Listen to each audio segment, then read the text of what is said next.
అందరికి ఆస్టియోపోరోసిస్ అంటే ఎముకల సాంద్రత తగ్గి కాళ్ళు మోకాళ్ళు అరగటం, జాయింట్ నొప్పులు ఉండటం అనేది దాదాపు 70% మనం ఇక్కడ కూర్చున్న వాళ్ళందరిలో ఉండొచ్చు.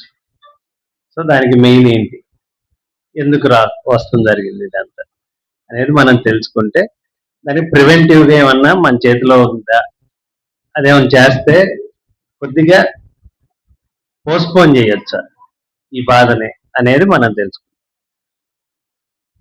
ఎముకల సాంద్రత అంటే బోన్ డెన్సిటీ తగ్గటం అనేది ఒకటి. అది ఎందుకు వస్తుంది? ఒకటి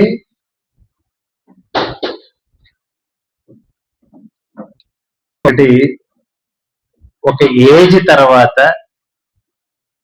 ఎముకలో ఉన్న సాంద్రత అంటే బోన్ డెన్సిటీ అనేది తగ్గుతూ వస్తుంది.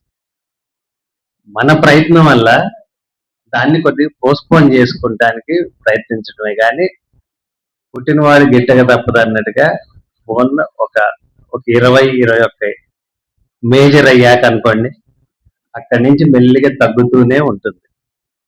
ఒకటి జాయింట్ దగ్గర, మెయిన్ మోకాల దగ్గర, ఎందుకంటే అది వెయిట్ బేరింగ్ జాయింట్.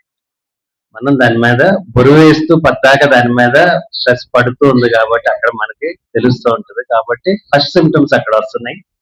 దాన్ని ఏంటా అని మనం ఇన్వెస్టిగేట్ చేస్తాం కాబట్టి ముందర బయటపడుతుంది. బయటపడింది అక్కడ